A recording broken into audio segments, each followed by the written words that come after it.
is being recorded.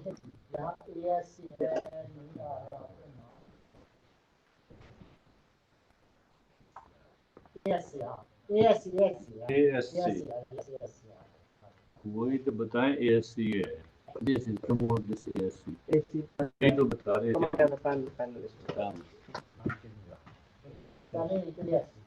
okay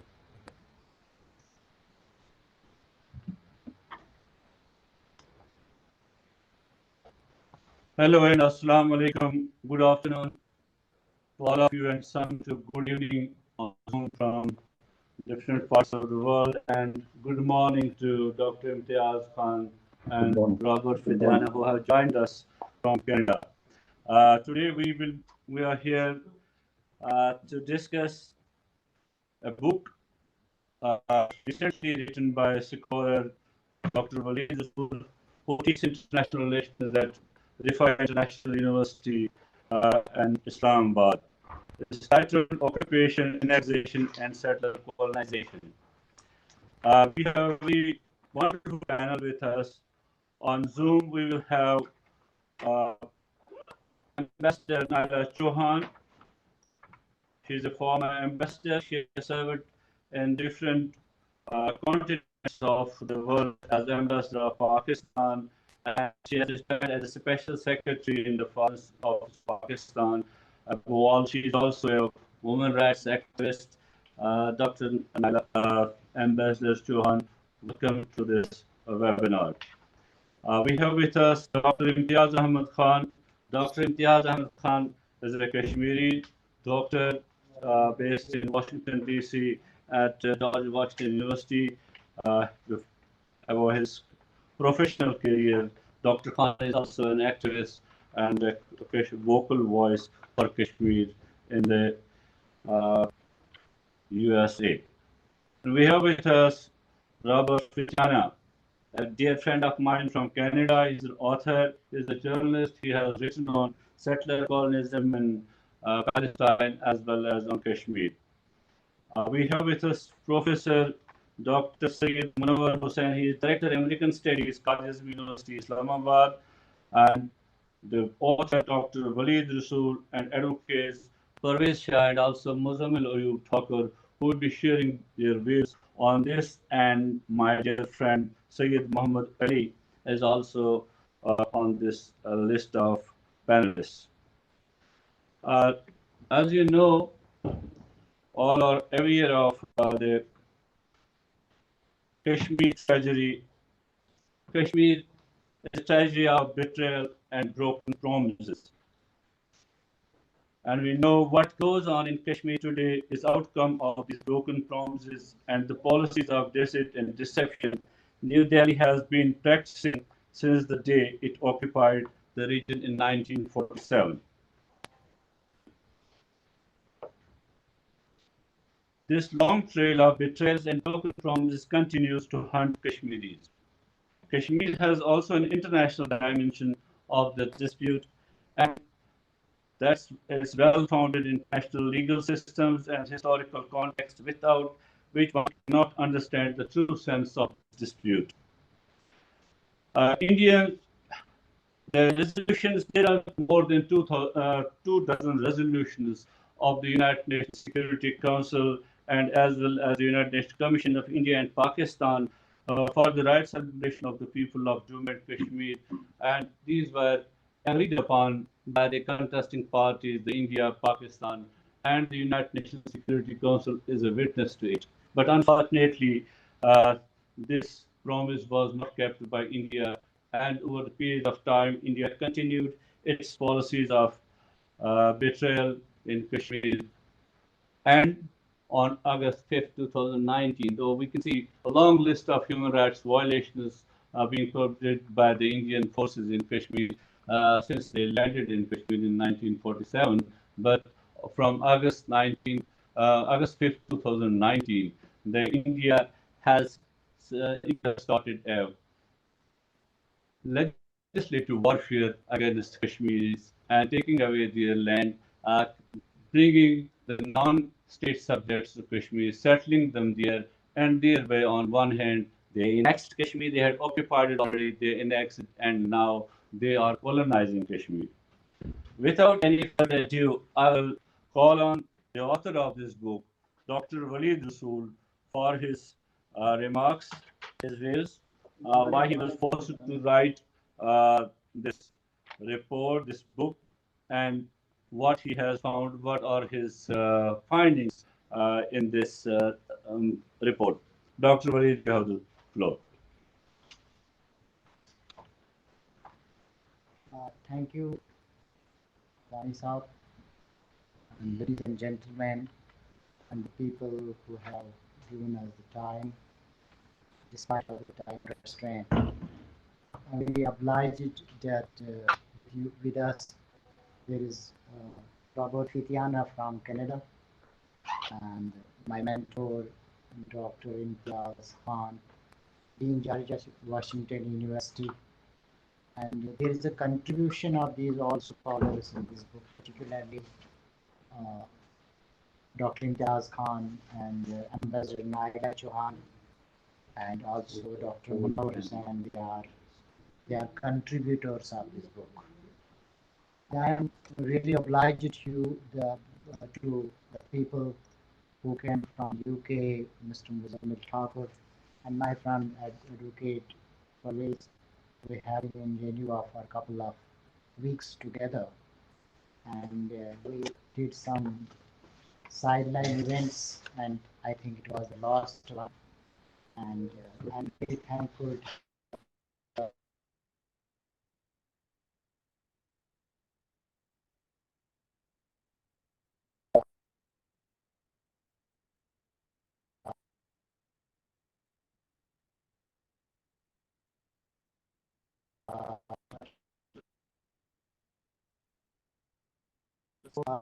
all my students who have joined us from the international university, and also the senior students of the PhD, and the people who have joined us today through the webinar. Actually, the Kashmir dispute had passed through various crusts and troughs. The main component of the dispute was when Indian forces landed on my land on 27th October 1949 and occupied military. When there is a military occupation and the land is grabbed by foreign occupation, the first step is complete at that time, 70 years ago. Then we have been given certain rights to have sovereign rights under the Indian Constitution. That was Article 370 and 35A. We were having our own flag till 5th August 2019. We were having some rights that we may carry on our sovereignty, little sovereignty under Indian Constitution. And Article 370 was the connector between Kashmir and India. And that has been abolished or revoked on 5th August 2013. So this book is a trajectory from occupation, which was completed in 27th October, and now the annexation, and they revoked those special status on 5th August 2019, and now she moved one step ahead, that is colonization, the settler colonization.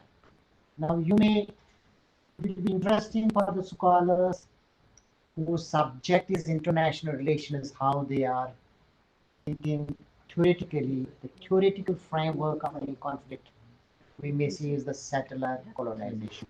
Now, it will be very interesting to know if this is the difference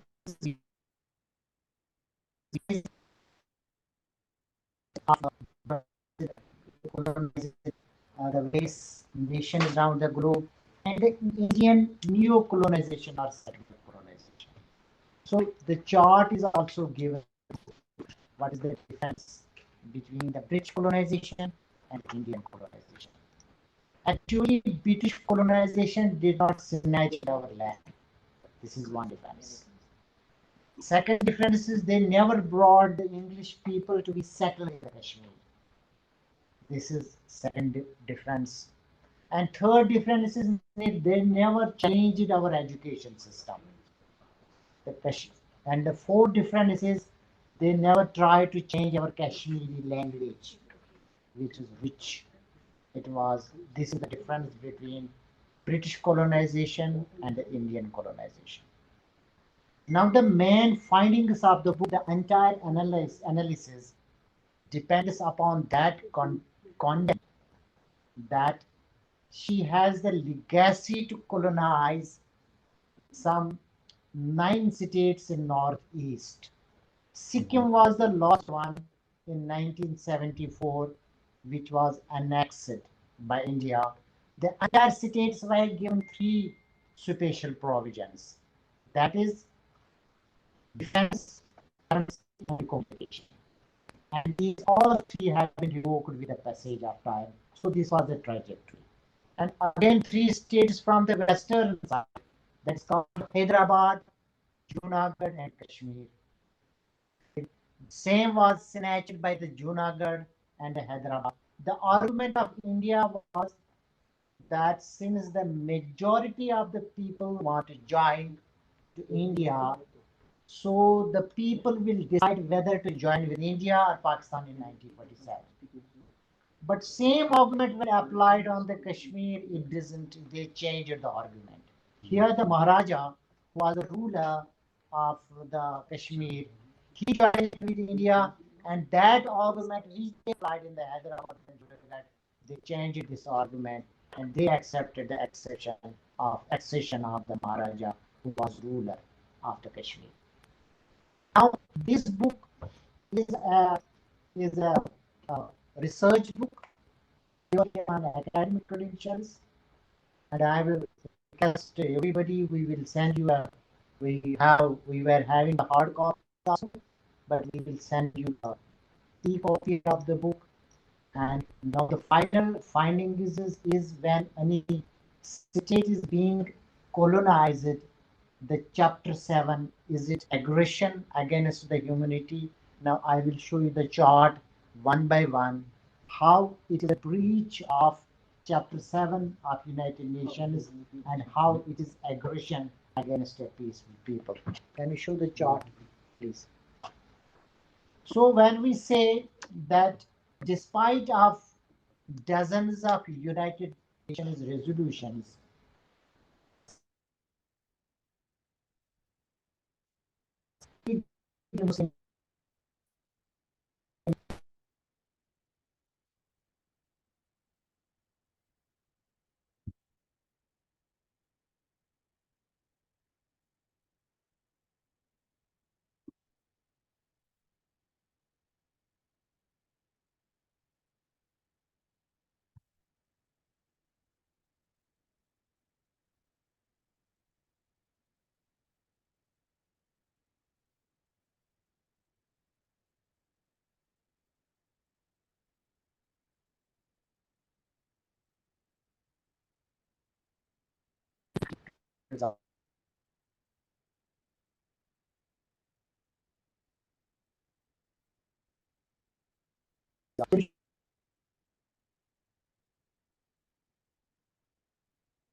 Sir, it should both.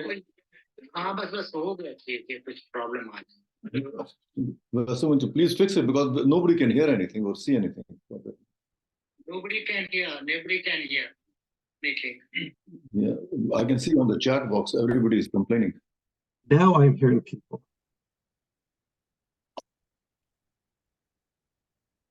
Can people hear me? Hello? Hello, can you hear me? I can hear you, but I don't know what's going on. Okay, there's some technical I can hear difficulty. you, but can't see you. I turned off my camera thinking maybe that would help. I can see you here, but I called Waleed just now and I don't know.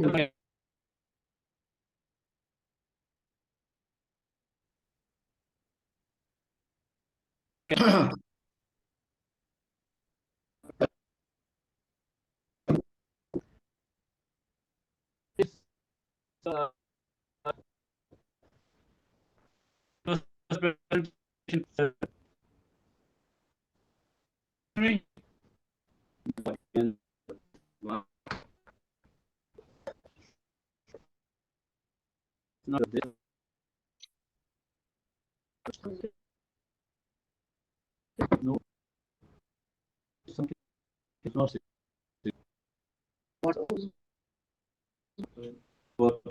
Robert is not, yeah. You have to unmute the mic. Huh? Yes, unmute the mic, please. It's gone from there. Just wait, just.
Can anyone hear me now? You can speak now? Okay. You can speak. Yeah. Beautiful. Yeah. Listen to us. No, he can speak, but we can't see him. Yeah, you can see him. Okay, Robert, do you listen to me? Am I I hear you, audible? I hear you. Yes, Can you hear you me? please. Yes, you please continue. So me? Yeah. Certainly. Thank you. Very pleased to be part of today's panel. I'd like to start with the Oxford Dictionary definition of settler colonialism. It reads as follows, quote, settler colonialism is an ongoing system of power that perpetuates the genocide and repression of indigenous peoples and cultures. Essentially hegemonic in scope, settler colonialism normalizes the continuous settler occupation, exploiting lands and resources to which indigenous peoples have genealogical relationships. Settler colonialism includes interlocking forms of oppression, including racism, white supremacy, heteropatriarchy, and capitalism. Excuse me. I'd like now to review this definition in its component parts to see how it defines the current and decades-long situation in Kashmir. The first part, settler colonialism is an ongoing system of power that perpetuates the genocide and repression of indigenous peoples and cultures, close quote. This has been the case in Kashmir since 1948. The United Nations determined, India agreed, that a plebiscite was to be held so the people of Kashmir could decide for themselves whether they wanted their nation to become part of Pakistan or of India. It is somewhat telling that independence was not a choice the UN saw fit to offer them. Since that time, Kashmir has been the most militarily occupied country in the world. The limited self-government that India granted Kashmir was abruptly ended in August of 2019. This did not prevent constant repression of the people there prior to that. Arrests without warrant, indefinite incarceration, beatings, torture, disappearance, rapes, all have been part of the Kashmir experience at the hands of India for over 7 decades. Next component of the definition, essentially hegemonic scope. India rules and controls Kashmir and Kashmiris, has for decades, and that situation worsened the abrogation of Article 370. The plebiscite guaranteed by the UN was never allowed. Doing so would risk India losing control of Kashmir, and that India will not allow to happen. The next point in the definition is that settler colonialism normalizes the continuous settler occupation. The abrogation of Article 370 and associated changes, Indians have been purchasing land in Kashmir, and all the Kashmiri government officials have been replaced with Indians. Immediately following the abrogation, Indian men began posting online of their enthusiasm about marrying Kashmiri women. Journalist and activist Uttaparna Chatterjee stated that, quote, women's bodies have been battlegrounds for men for centuries.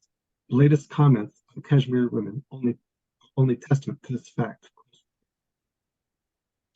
With the rampant hostility against Muslims by Hindus, the treatment Kashmiri women would receive at the hands of men now able to live in Kashmir is beyond frightening to consider. Their interest in marrying Kashmiri women helps to normalize the occupation. The next point, exploiting lands and resources to which indigenous people have genealogical relationships. Kashmiris have lived in the region of Kashmir from time immemorial. India, it is strategically located, adjacent to India's enemy, Pakistan. The fact that Muslim Kashmiris have those genealogical relationships to the land is meaningless to the racist Indian government. They tell the world, despite the clear evidence to the contrary, that Kashmir is and always has been a part of India. Settler colonialism includes interlocking forms of oppression, including racism, white supremacy, heteropatriarchy, and capitalism. Look at each of these individually. Racism is rampant in Kashmir. The Hindutva movement doesn't see Muslims as equals, told to suffer mainly Muslim Kashmir. In June of 2020, journalist Sudha Ramachandran summarized Hindutva. Hindutva is a modern political ideology that views India as a Hindu nation and defines Indian culture in terms of Hindu cultural values. Its goal is to make India a Hindu state. In his 1923 treatise, Hindutva dialogue Vinyak Damodar Sarvarkar said that Hindus are the only true Indians, as their fatherland and holy land are in India. Muslims and Christians, however, could not be considered Indian, as their holy lands were not in India, or off Arabia or Palestine. Sarvarkar's ideological successor, Madhva Sadashiv Goldwalker, who was the founder of the RSS, said that the foreign races, that is, Muslims and Christians in India, must either adopt Hindu culture and language, must learn to respect and hold in reverence Hindu religion, must lose their separate existence to merge in the Hindu race, or stay in the country wholly subordinated to the Hindu nation, claiming nothing, deserving no privileges, far less preferential treatment, not even citizens' rights. Close quote. On August 5th of 2020, exactly 1 year after the abrogation, murderous Indian Prime Minister Narendra Modi laid the cornerstone of a Hindu shrine to be built on the site of a 16th century mosque that was destroyed by Hindu extremists 31 years earlier. The occasion and the date on which it occurred were certainly intended to send a message to all Muslims within India, and perhaps especially in Kashmir, that they would be granted no rights under human governance. Right? Supremacy, this example of settler colonialism, doesn't fit only because the occupier is Indian, and not, as is so often the case of settler colonialism, from the global north. But the concept remains the same. One group oppresses another due to language, customs, nationality, or religion. Heteropatriarchy certainly plays a role in the occupation of Kashmir. It nearly always does in settler colonial crimes. Across India, women's access to health, quote, access to health services continues to be determined by factors such as where a woman lives, how educated she is, her wealth quintile, and the community she belongs to, said Sangha Mitra Singh, lead for policy and programs at the Population Foundation of India. The situation is worse in Kashmir.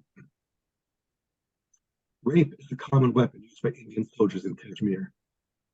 From November 25th, 2020, from Geo News states the following, quote, Indian forces have sexually assaulted and gang raped more than 11,000 women in illegally occupied Jammu and Kashmir during the past 3 decades, according to a report from a local news outlet, which added that another 2,000 women were martyred as well.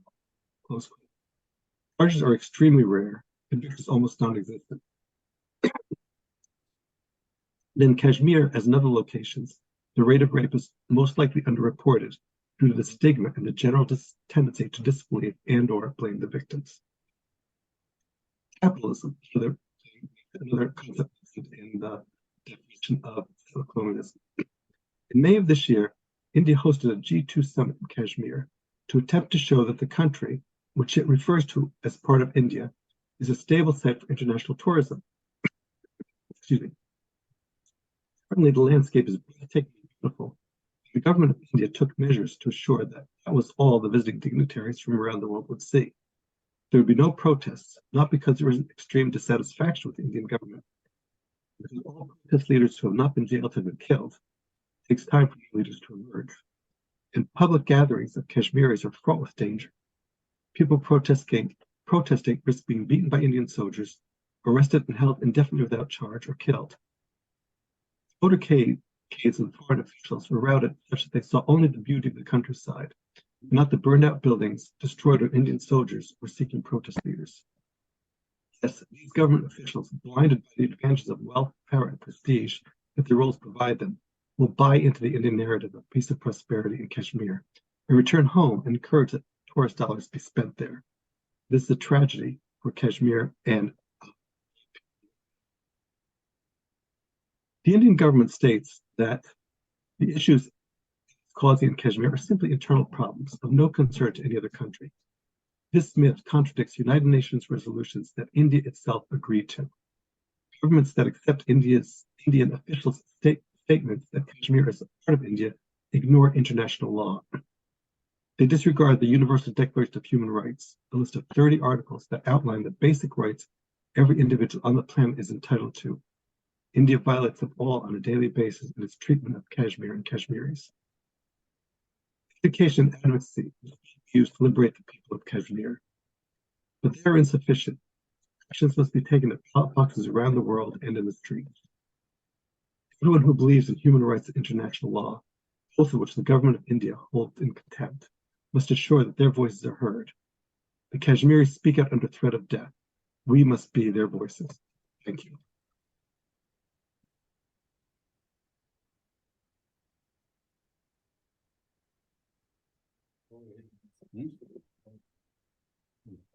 Yeah.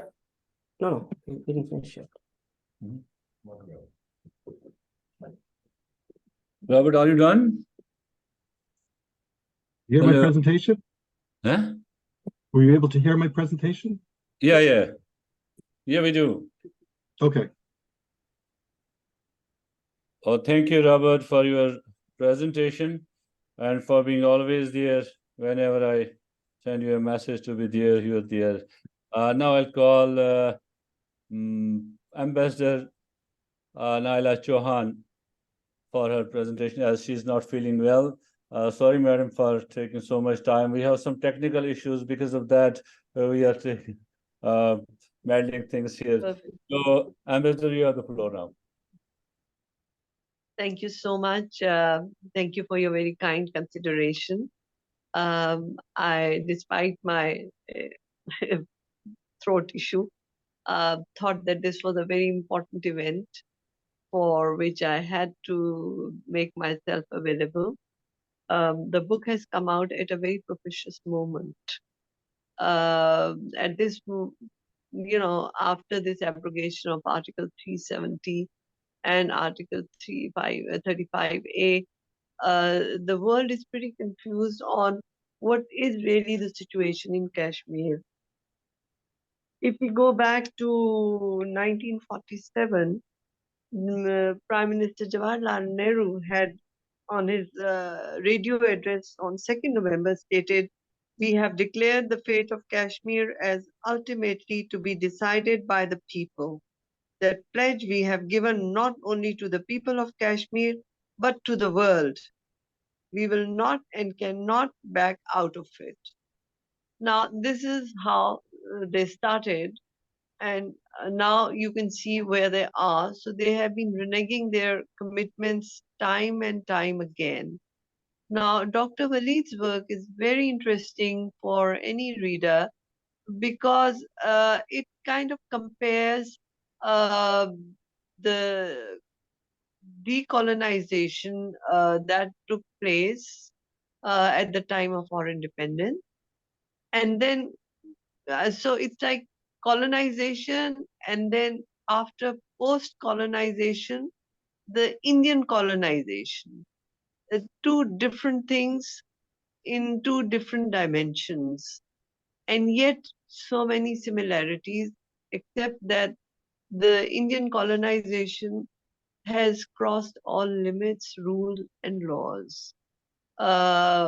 So he is now comparing, because earlier on, Kashmir is, and for us as Pakistanis, it is an unfinished agenda of our partition, and it comes under Article 6 of the UN Charter.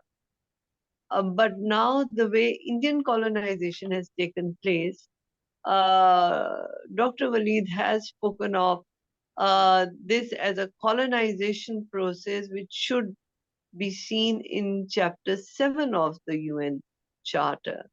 Now, this is a very legal perspective that needs to be looked at very carefully, particularly so that we do not dilute our original principled position, and yet to highlight the atrocities being committed there.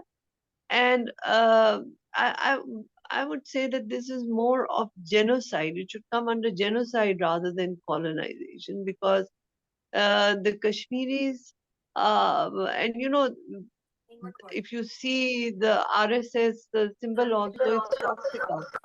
It's very much like the Nazis, and they are out for genocide and total annihilation of the Kashmiris, under the impression they think that they can then, hello, am I audible?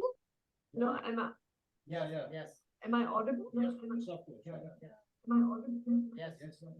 Yes, we hear you fine. Yeah, thank you.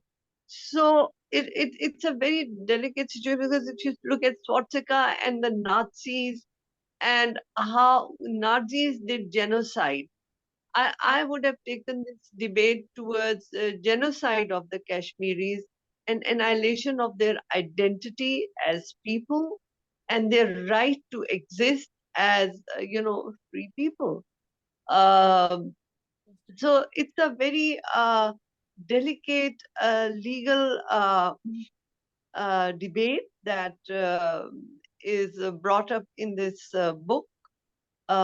It needs a very careful analysis, but it is a perspective that needs to be seen and studied for those who are interested in South Asian politics, of how now the Kashmiris are looking at it. So I think it's a very good work. It's original. There are, of course, different views. When you change your stance, like the Indians have been changing all the time from 1947, and then after the Simla Accord, although in Simla Accord also, if you go through it, it was clearly stated that it would be bilaterally settled, provided the international issues, at the international level, the right to take it to international community remained with Pakistan. But the Indian side misinterpreted and said, oh, no, Simla has now destroyed Pakistan's right to take it to UN, but it is still on the UN Security Council agenda. It is still being debated. It's one of the oldest agenda items there. And the world, I think, has stopped really looking at history and thinking of the developments in their historical context, as you could see what happened in Canada recently. When people don't study history, they give appreciation to things that they would not have really done so. Similarly, in Kashmir, what is happening, it's basically the short memory and lack of historical perspective of how Kashmir issue continues to remain on the agenda, and how Kashmiris are suffering incessantly at the hands of Indian government. But whatever they are doing, basically, it seems that at the back of their mind, they also know that they need to justify to the international community. And that's why removing Kashmiris from there, implanting a new population who they think, if plebiscite was to be held, would vote in favor of India, which is a very, I think, misplaced strategy. Nobody can replace Kashmiris in Kashmiri land. It is their land. They are intrinsically part of this land. So the Modi government's strategy, I don't think will be successful despite its atrocities. And you could see in G20 also that there were countries that made a point to the Indian Prime Minister that they should stop these atrocities in Kashmir. When they tried to do G20 workshop on tourism in Srinagar. So I don't think they can get away with it. Dr. Waleed's work, I find it very interesting. From the legal perspective, I think there has to be more legal study of, if you bring in the chapter 7 into it, or what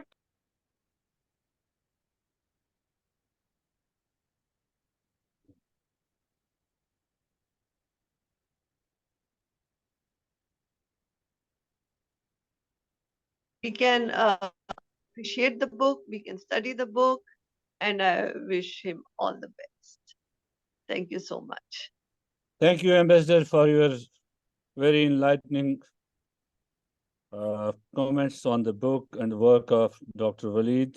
And definitely it needs a lot of more research on the legal perspective of the findings of Dr. Waleed.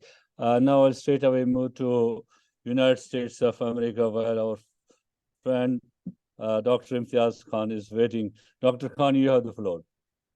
Thank you very much, Dr. Wani, and it's a pleasure. And let me congratulate Dr. Waleed for his painstaking effort to bring this document forward. And I would have titled the book, not settler to colonization. I would have added one word, settler to colonization to annihilation, because that's what's going on in Kashmir. I have not I don't know, majority of you, I believe, have read about what's going on in Kashmir. I have witnessed what is going on in Kashmir when I visited in 2022, and how colonization has affected the cultural ethos, everything in the life of Kashmiris. The thing is that we talk about United resolutions, and honestly, those resolutions are not worth paper they are written on. United Nations is an important body. United Nations is able to act when there is a superpower at the back, when the superpower wants it act. In other cases, they have given India a free right, and India basically knows that is thumping the nose of the world and international community. Otherwise, it would not have gone to the extent it has. The world is not confused. World knows what it is. World is silent. World is insensitive. World is ramped with inaction. Kashmir, in 1947, it had its own laws. It had customs. And any Indian who wanted to visit Kashmir had to go through the customs. There were only three subjects which were in the hands of India. That was defense, foreign affairs, and the currency. And Jawaharlal Nehru, the first Prime Minister of India, promised that the fate of Kashmiris will be decided by a plebiscite held under the auspices of United Nations. But what India did, in spite of the discussion and so on, now they talk about bilateralism. Bilateralism between India and Pakistan has failed. Bilateralism will not be effective. Pakistan itself is confused about Kashmir. Pakistan doesn't have any policy on Kashmir. And Pakistan has failed to bring the Kashmir issue in its real perspective before the world community. We talk about that we should have negotiation, there should be peace talks. India is not interested in peace, as clear as that. India will not stop at Kashmir alone. Now, if you talk about Modi government, BJP, you may believe Modi as being a strong man, but the real power in India lies with RSS, Rashtriya Sevak Sangh, from Nagpur. They dictate what has to happen. And chief of RSS, Mohan Bhagwat, believes in Akhand Bharat. Not only him, he's all the party, the BJP. Akhand Bharat, undivisible India.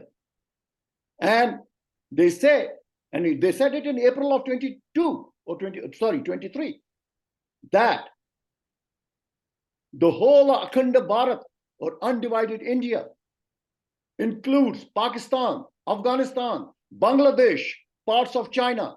And they extend further also. Let Pakistan's politicians or the people who are talking about peace, if they think about that.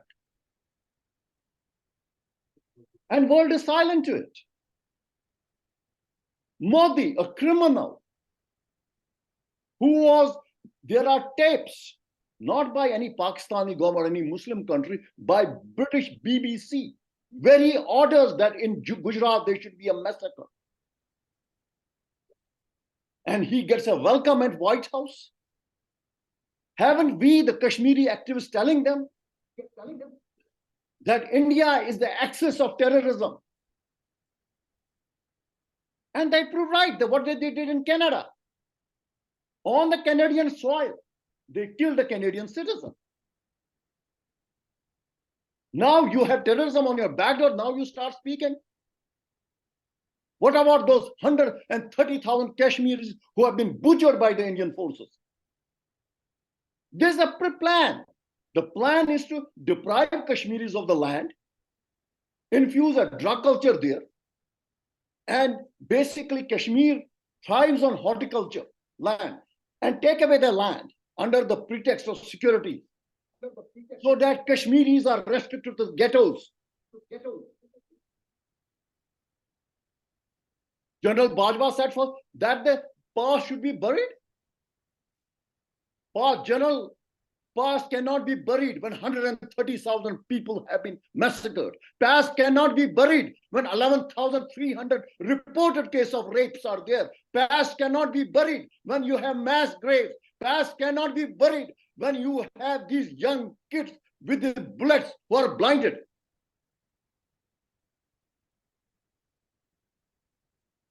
If it was any other country, those Indian politicians should have been tried under international law, like Saddam Hussein, like Sultan Milosevic.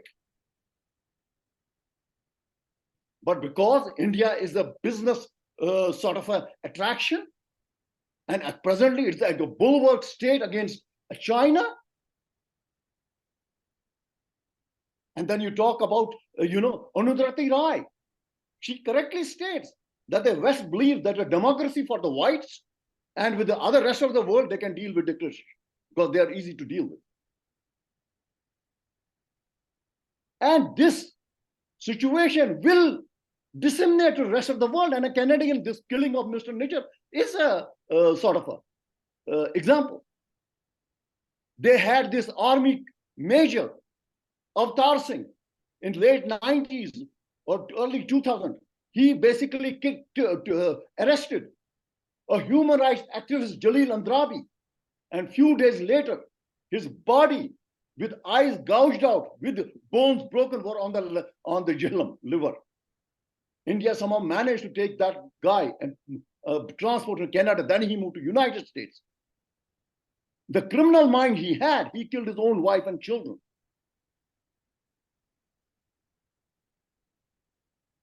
The question, Kashmiris, is how long world can be silent? United Nations, we have presented resolution to United Nations. What United Nations does, they write letters, and India says, we want to send a delegation, and India said that, no, we won't allow you, and that's the end of the story. You have to convince the world that you have a recipe for disaster. And this will not be restricted to Kashmir. It will go and disseminate to other parts of the world, and we can reach the point of no return. Pakistani diplomats, Pakistani Foreign Office have failed in convincing the world. We are not telling Pakistan to go war with India. No. As a Kashmiri, last thing I want is a war, because war will be a disaster. It will eliminate Kashmir. But what we want, there should be a sort of a serious diplomatic efforts, a policy. And it is not only for Kashmiris. India is indulging in adventurism, expansionism. It is in the form of environment and so on and so forth, which will be disastrous for these neighbors and ultimately have its effect in the world. And like I said in my beginning, I don't know how much time I have, I can go on, but we have to listen to other speakers. If this thing is not stopped, if the message is not given, right now the message to India is that we will look on the other side, you can do whatever you want. Unless you act in some country like Canada or West something, then we will be a little serious. But you can do whatever you do in Kashmir, you can do whatever you do in Pakistan, you can do whatever you do in Nepal, you can do whatever you do in Sri Lanka. So I think I see Dr. Wani and I get a message. Thank you very much. Thank you, Dr. Khan. I did not send you any message today because I thought that you should get your time to express your heart out as a victim, as a witness to what has been happening in Kashmir and what is currently happening in Kashmir. So you did so. You did hammer the conscience of some of those who are sitting asleep, who are not awakening to the situation. So thank you very much. Now, straight away, I will go to Professor Dr. Syed Manwar Hussain, who is Director, American Studies, Qasim University, Islamabad. Dr. Saab, you have the floor. Thank you very much. I am not a Syed. I am simply Manwar Hussain. I'm, yeah. Anyway, okay. Thank you very much, Dr. Rasool, Waleed Rasool, and other colleagues that you have provided me this very precious opportunity to learn from very august gathering, learned people like Imtiyaz Khan, Ambassador Chohan, Robert, Fantina, and others, in fact, who would speak later on. And in fact, I learned a lot, even this thought-provoking, timely published the research. Being a social scientist, we all believe that we assume a responsibility of description, explanation, prescription, and prediction about a political phenomena. And I think this research fulfills all these four important tasks. The book, Indian Colonized Kashmir, Occupation, Annexation, Settler-Colonization, embark upon the journey to discover the realities of Indian occupation and its design in Kashmir and in the region. And this book is basically identifying the pattern in the Indian behavior. This work presents a comprehensive exploration of the complex Kashmir issue, which always, I believe, has many dimensions because it is ideological conflict between India and Pakistan. At the same time, it is an economic conflict between the two important nations of the South Asia. It is a political strategic conflict. So the conflict has impact on the peace and stability in the region and beyond. And also it has certain implications for international law, which has been described comprehensively by Ambassador Naela Chohan. Being a social scientist, really, I am inspired from the methodology that Dr. Saab has used, especially the technique content analysis, which is in fact very difficult to use for proving the presence of Indian occupation, annexation, and settler colonization with deductive reasoning to infer conclusion with prediction.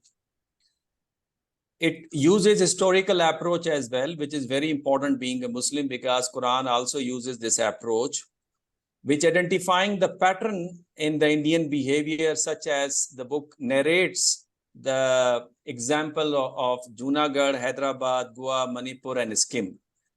And it's significantly relating with the Indian future plan to annex Nepal, Maldives, and Bhutan.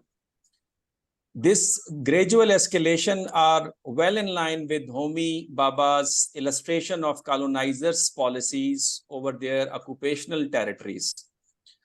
This book is also elaborating the Indian discourse construction about Kashmiris uprising for right of self-determination, the same principle initiated by the American founding fathers, and especially President Wilson after the First World War.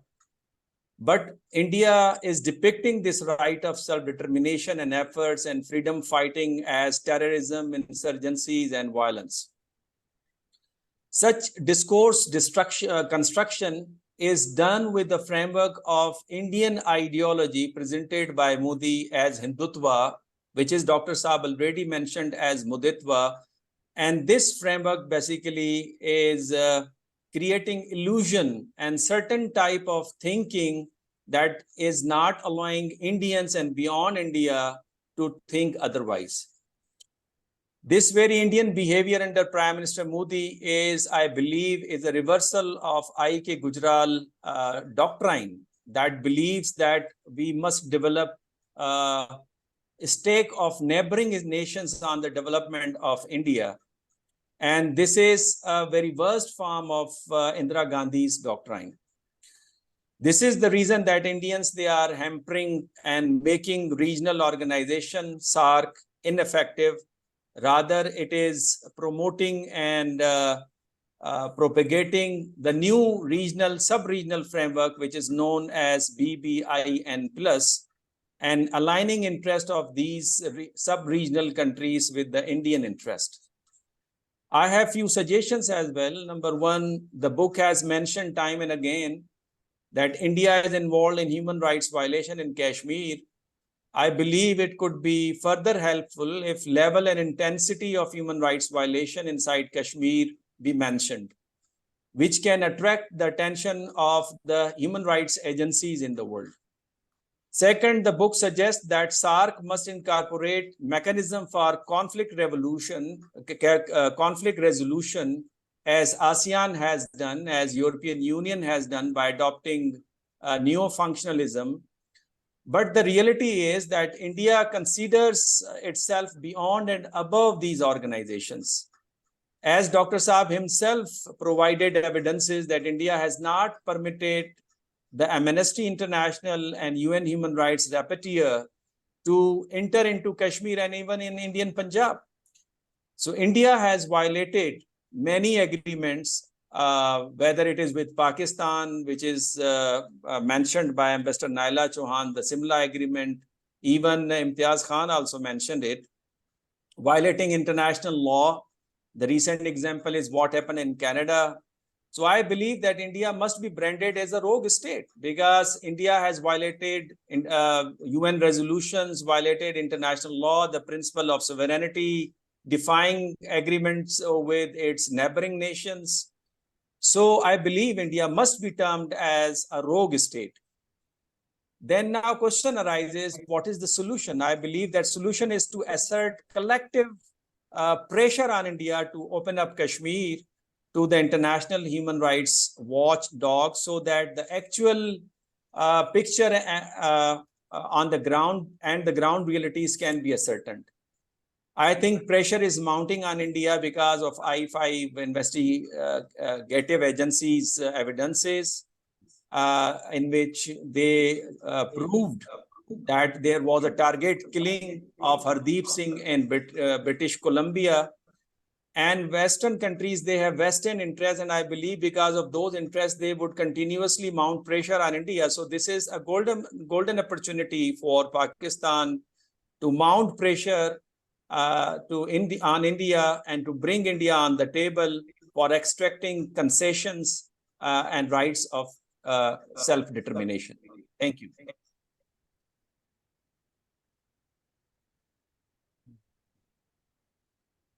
Thank you, Dr. Saab, for your very illustrative presentation. Without any further ado, I will go to Dr. Syed Muhammad Ali, if he is there. Syed Muhammad Ali, Saab, you have the floor. Thank you so much. Can you hear me? Yeah. Very loud. Thank you so much. I think I'm honored that I'm invited to share a panel with such an august and illustrious scholars and experts and diplomats. I acknowledge the presence of Ambassador Naela Chohan and also Dr. Manwar Hussain, who I know very well. Okay, so without further ado, I'll just take 5 minutes. I think a lot of ground has been covered. So I'll try to, there's not much that I can add in terms of information, but also as a social scientist like Dr. Manwar Hussain, I'll try to offer an interesting and original perspective on settler colonialism in IIOJK.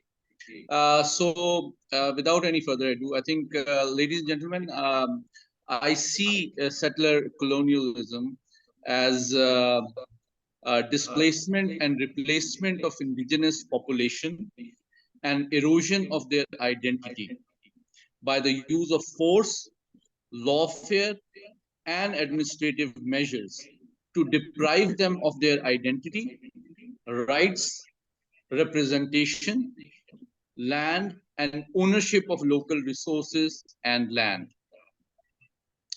So I think the IIOJK, the Indian illegally occupied Jammu and Kashmir, offers a very compelling, interesting, and contemporary example for studying settler colonialism in the modern setting, and also raises some very important questions about the role of international institutions like United Nations, the role of international law, and the hope and expectations that people suffering from settler colonialism have from these institutions.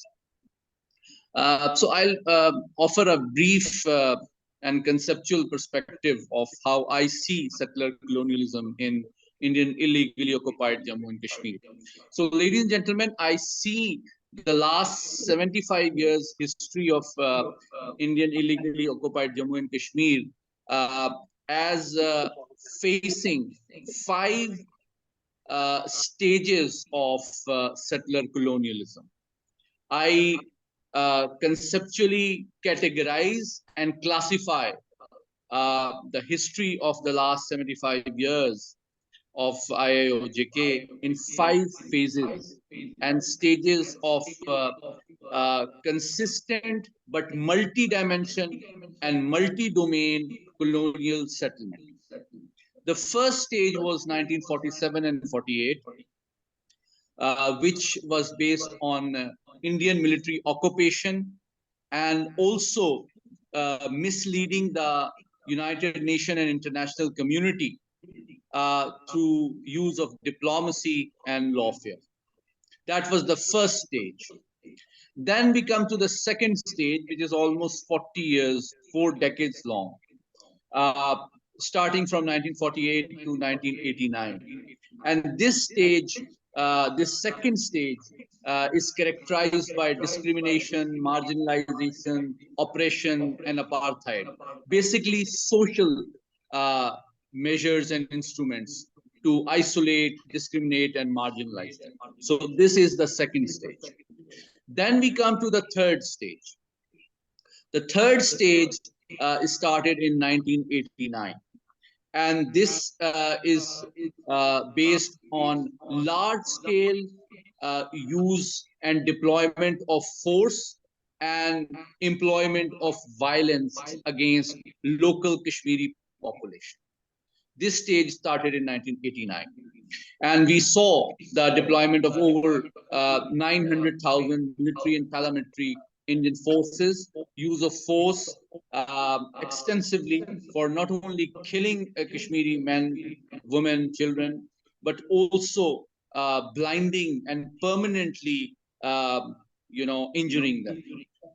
Almost 100,000 Kashmiris, as one of my August speakers earlier pointed out, have been killed, and tens and thousands have been blinded and permanently injured.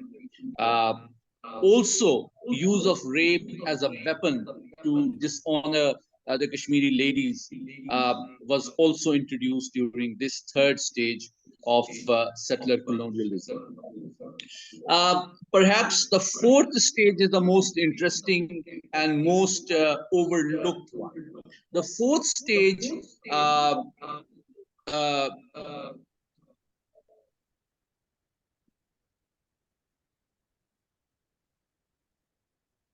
hello, am I audible? Yes. Yes. Okay. The fourth stage is based on a fake Indian narrative to describe Kashmiri freedom struggle as terrorism. And I think this is perhaps the most misunderstood and ignored stage. Because the Indian information strategy very tactfully dovetailed their interest to distort the UN recognized Kashmiri freedom struggle as terrorism, so that they can be deprived of their right to oppose and defy foreign military occupation, which the law of armed conflict provides and protects for the people living under foreign military occupation in their own lands, to protect their own lives, honor, identity, resources, and land. So that was the fourth stage, which started after 9/11, based on the changing international environment, and is still unfortunately going on.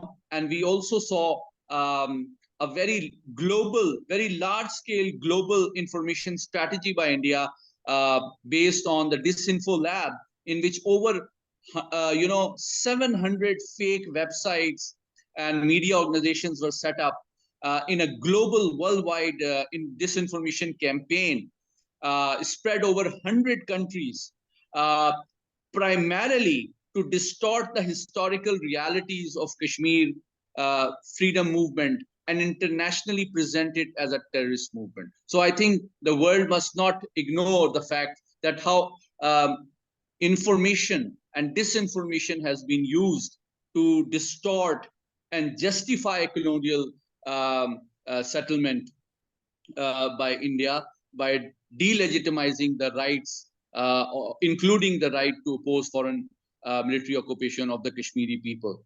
And that brings me to the fifth and last stage, which started from August 2019, 4 years ago, which is perhaps the final stage, aimed at depriving Kashmiris of their identity, representation, land, and material resources, including lithium and other minerals and other resources that they have had for hundreds of years.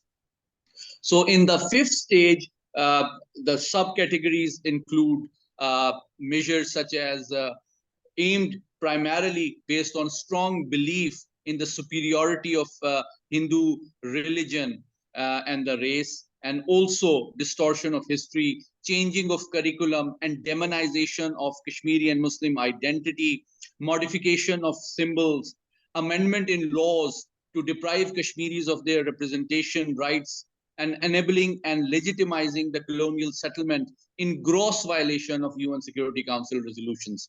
Ladies and gentlemen, to date, according to reliable sources, more than 4.2 million non-Kashmiris have been issued domicile certificates in only the last 4 years, in again gross violation of UN Security Council resolution to change the demographic character of Jammu and Kashmir, change the dispute, and changing its social, political, cultural, economic, and religious status quo.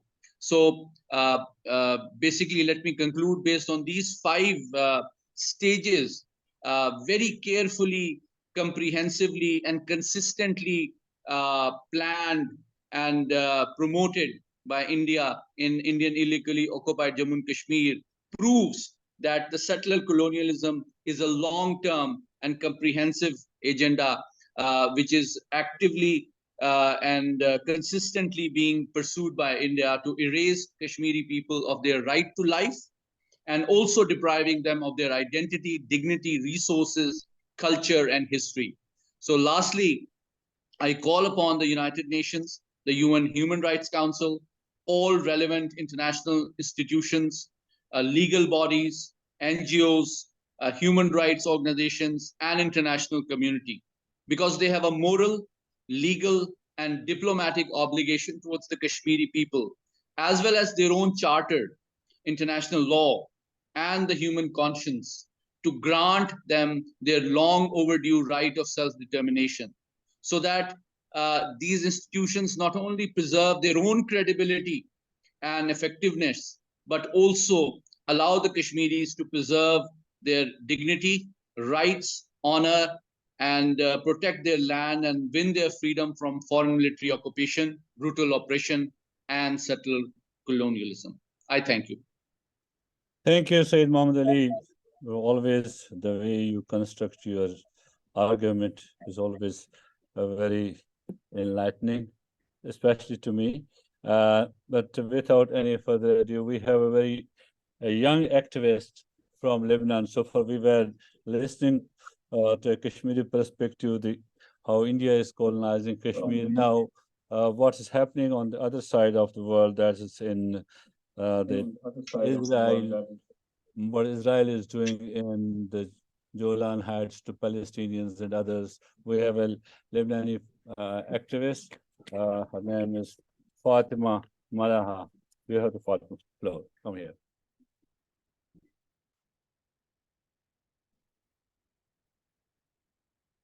Lebanese children suffered greatly during the 22nd year of Israeli occupation, from 1992 to 2000.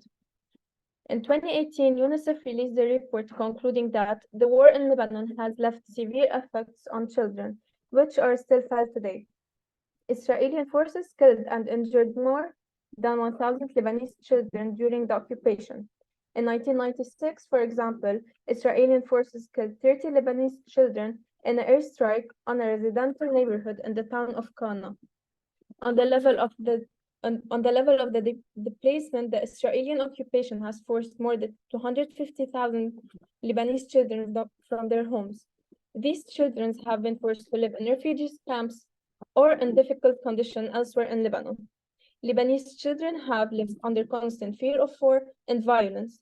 This fear had a profound effect and impact on their mental and emotional health, more likely to develop anxiety or disorders, depressions, and behavior problems. Moreover, the children of Palestine are victims of the Israeli occupation that has lasted for more than 70 years. They have suffered violence, murder, arrest, and displacement. They have been denied their basic rights, including the rights to live, liberty, education, and healthcare.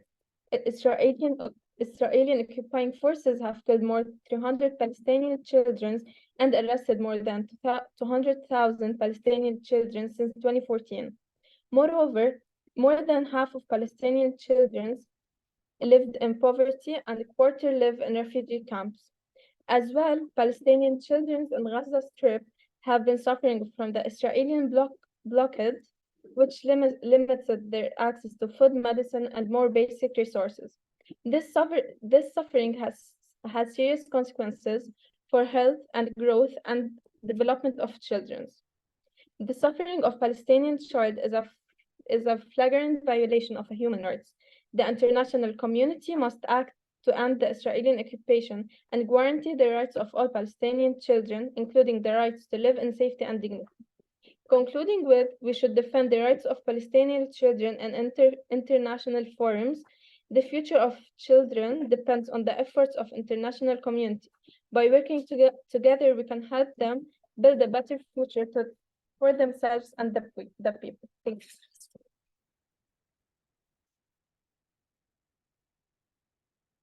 Thank you, Fatma, for being with us and enlightening us about the plight of Palestinian children. Now I have with me a Kashmiri leader, Advocate Syed Parvez Shah. You have the floor. Now you are also today, Syed.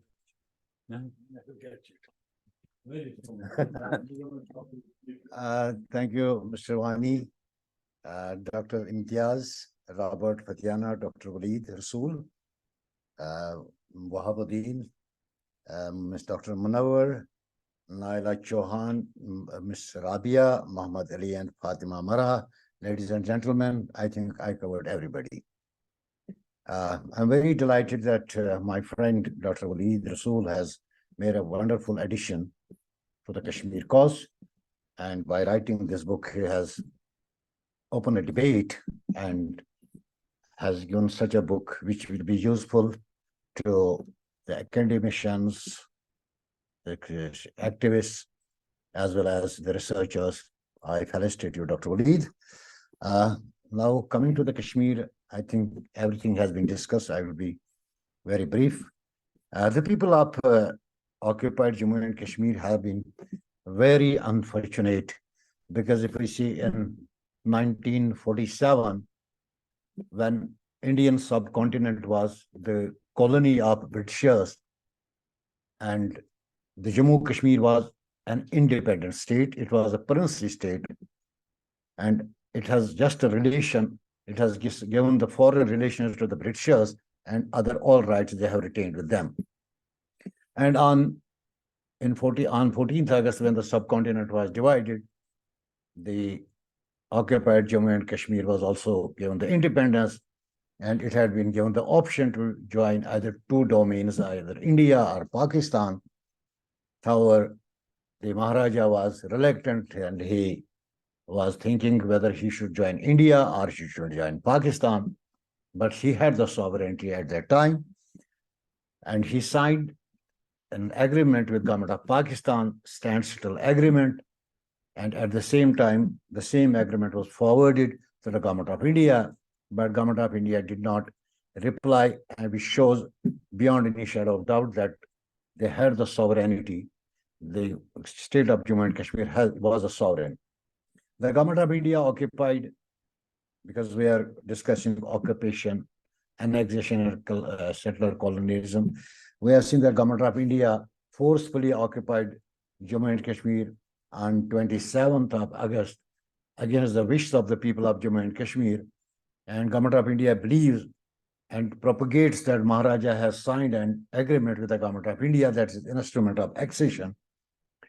For the sake of arguments, if we take the agreement signed by the Maharaja on the face value, even then the three subjects were surrendered by the Maharaja to the government of India, that is defense, communication, and foreign affairs, and even then he retained the sovereignty. When government of the occupation forces landed in Jammu and Kashmir, the people of Jammu and Kashmir showed strong resistance against the occupation, and it was India who took the matter to the United Nations. And as my friends have just in their intervention said, that the then leadership of India made commitments to the world at large that people of Jammu and Kashmir will be given a right to self-determination, for which the people of Jammu and Kashmir are struggling till this date. It was government of India, when India made the constitution to govern India, there was an issue that how to deal the state of Jammu and Kashmir, because the Maharaja has submitted only 3 subjects: defense, communication, and foreign affairs, and the constitution was not applying to the Indian occupied Jammu and Kashmir. So the Article 370, which you might have heard, was incorporated in the Indian constitution, which gave the special status to Jammu and Kashmir, because there were United Nations resolutions, there was uprising in Kashmir, and as a result, they had to give the special status to the state. And after this special status, the 35A, which is another article of the Indian constitution that was incorporated, which gave the carte blanche to the state legislative assembly to decide about the state laws, to state subject laws, because before annexation, which India is talking about, there was already a law that was passed in 1926 by the Maharaja, that no outsider will be allowed to purchase the land in Jammu and Kashmir. So by inserting Article 335A, it was again guaranteed to the people of Jammu and Kashmir that no outsider will be allowed to purchase the land in Jammu and Kashmir.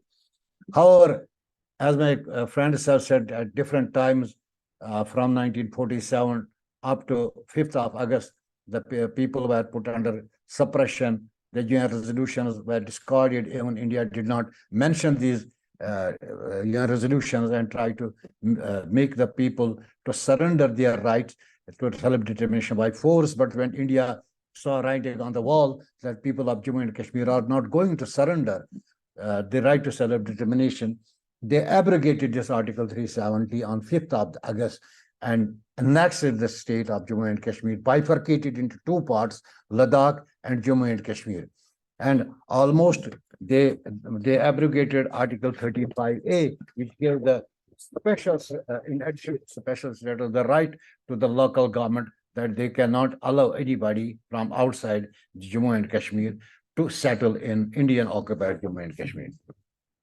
We have seen that after the abrogation and this article, they annexed the state into the Union of India, and they started colonization. They started settling non-Kashmiris in Indian occupied Jammu and Kashmir. My friend already have given the definition of the colonization, as he has already said that according to the Oxford Dictionary, colonialism is the policy or the practice of acquiring full or partial political control on other countries, occupying it with settlers and exploiting it economically.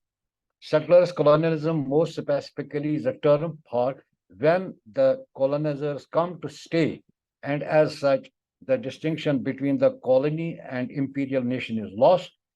Settlers colonialism as a structure requires genocide. It is enacted through practice like creating services, residential schools, enfranchisement, abduction in the state custody, as well as practices like extraction of the natural resources. If we see this definition, everything is going in occupied Jammu and Kashmir. As the latest report, which has been published in different newspapers, so far in occupied Jammu and Kashmir, more than 6 million people have been issued domicile certificates, which are non-Kashmiris, who are now allowed to purchase the land in occupied Jammu and Kashmir, because India knows it better that the people of Jammu and Kashmir are not going to surrender their right to self-determination, and the people have to exercise this right. Once they will settle non-Kashmiris in occupied Jammu and Kashmir, if tomorrow the people are given the right to settle self-determination, who will cast the vote? That will be those people who are brought from outside Jammu and Kashmir are settled there. Secondly, the land is being forcibly acquired by the India. Thousands of canals of land have been acquired under the Land Acquisition Act, and those who do not surrender the land, those who do not allow the government to acquire the land, they are forcibly, their nominal amount is being deposited in their bank accounts, and land is taken into the possession, and the settlers' colonies are being created there. Lastly, we have seen the conflict for the last 32 years. People of Jammu and Kashmir have been economically have suffered, and they have taken the loans from the different banks, and they have pledged and mortgaged their properties in the banks, and now the government of India is forcing people, they are also in millions, that they should repay the loan. Although the people, the position of the people, the economy of the people is at just in shambles, and then they are forcing them to repay the loans. When they are not in a position, they seize the properties which they have pledged with the banks, and they sell it to the non-Kashmiris. This is another way. As far as we have seen that religious sites of the people of Jammu and Kashmir are also affected, the students in the schools in the morning are asked to recite the Hindu hymn. They are being asked to, instead of they were just praying to Almighty Allah, they were asking to Almighty Allah for their success. Now, at the same time, the new phenomena has been added to the education schools. At the same time, we have seen the Indian occupation forces have been forcing to the people to hoist the Indian flags on their houses. So this is how the Indians are behaving with the people of Jammu and Kashmir. Now, if we go through the United Nations Charter, India is a party to the United Nations Charter, is a member of the United Nations, and being a member, it has some responsibilities. Under Article 2 of the United Nations, it has a responsibility to make contribution to international peace. However, we have seen, instead of contributing for the international peace, India has been creating more and more conflicts in the region. We have seen it has been escalating the situation at the borders with its neighbors, with Pakistan, and at the same time, if we go, the United Nations Charter at the same time gives the Security Council the responsibility, a duty, that a country which is not contributing to the international peace, their membership can be suspended. So from this platform, we can request the United Nations that a certain action should be taken against the government of India, because it has failed to implement the resolutions which were passed by the August House, and which have been agreed by government of India. Mr. Wani is looking to his watch, and I think I must conclude. And thank you for giving me the patient hearing. Thank you.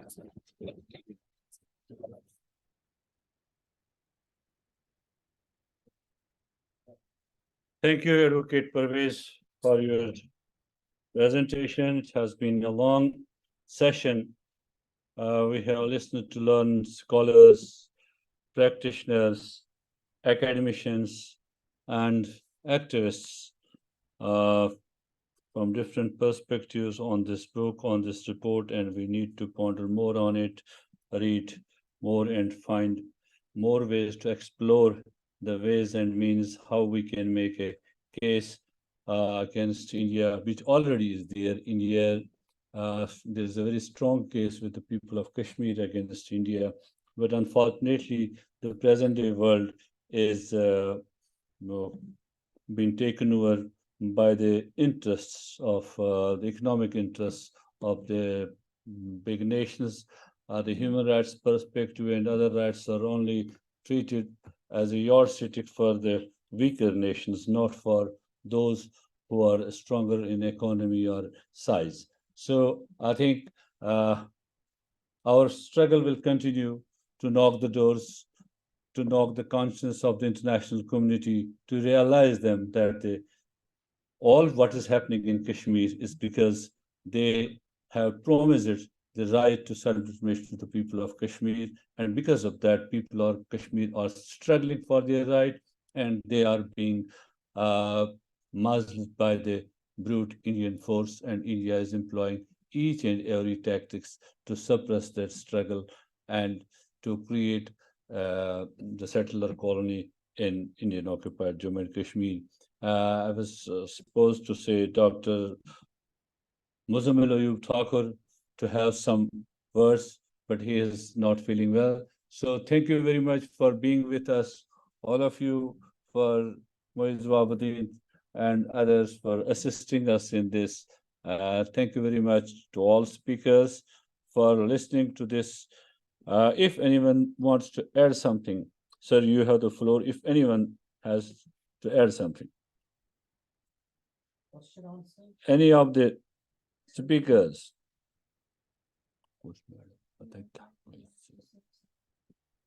Yes, please.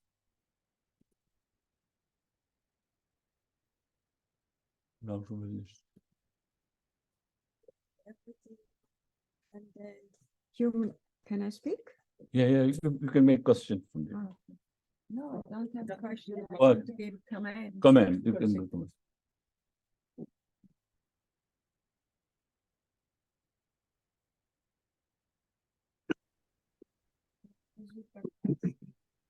I think you have tried everything, and if you look in the world, we have only conflicts, and we are just not capable to solve all these problems. It's not only Kashmir, it's wherever you look, we have conflict. And why do you think that the masters of wisdom are now in the world? They knew a long time ago that they have to come and to guide us through this difficult transition, because we are moving from one age to another. And this means that these last 2,000 years, it was the energies of Pisces, which was creating all the wars, conflicts, rationalism, criticism, and all the facts from the masculine part. And now we are moving into the age of Aquarius, which is completely different energy. It's the energy of synthesis, peace, and harmony. And that's why the world teacher and 14 masters of wisdom, these are our elder brothers. We are also going to become a master. And they are now here in a physical body because our consciousness is ready, so that they can work openly together with humanity. They are not here for nothing. They are here because they know we need them. And they are not going to do the work. They just guide us and inspire us. And we have to do the work, but we have to want peace. And as soon as we want peace, then they can also... Okay, thank you. Thank you very much. Thank you very much for your comment. We're all waiting for the peace. If any student, we don't have that much of people. How many we have now on participants there? We don't have much.